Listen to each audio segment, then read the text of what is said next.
My daughter, she's 8 years old, was trying to look out the window. It wasn't a very pretty sight, so again, she was trying to keep her away. New exclusive information tonight about that devastating crash that killed 3 people, injured 7, and shut down Highway 2 just outside Grand Forks last night. Valley News Team's Ryan Laughlin was the first reporter on the scene. He has the story of the men who jumped into action to try and save lives in danger. And there was a really bad accident here. I just arrived on scene. Before Valley News Live got there, I would say to avoid the area. even before the cops and ambulances could get there, a white van is overturned here. These guys jumped into action. I seen an overturned car. There was no sheriff's or police department personnel. It was obviously a vehicle that contained more than 1 or 2 passengers. We now know that white van had 9 people in it. The van belonged to a custodial cleaning service contracted to do work at the Grand Forks Air Force Base.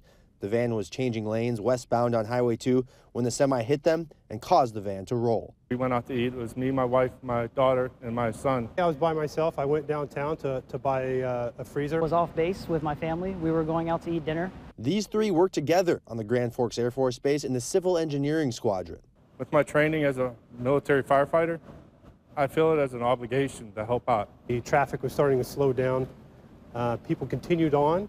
As I got close to the accident, I recognized quickly that there was not enough help for the amount of casualties. Right when I was pulling up, I saw Senior Master Sergeant Talmadge. He was actually going across the road right then, so I joined him immediately. All 3 say it was almost like instinct to jump in and help.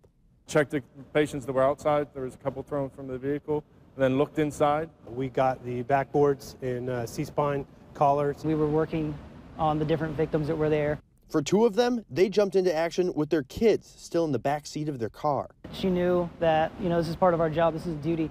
My wife, daughter, and our son left them in the car. My wife is another military member as well.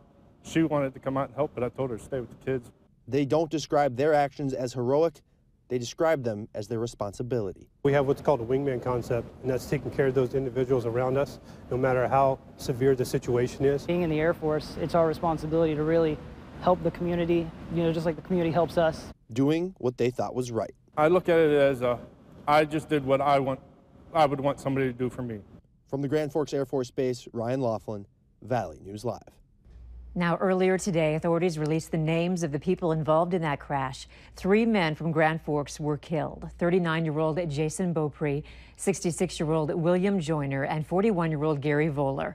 7 more people were hurt in the crash. 6 of them were from Grand Forks, including the driver of the van, and a young man from Hatton was also hurt. Officials with All True Hospital said last night that they had 6 people in their care. 1 of the people injured was transferred to another location, but they were not able to give us an update on their conditions today.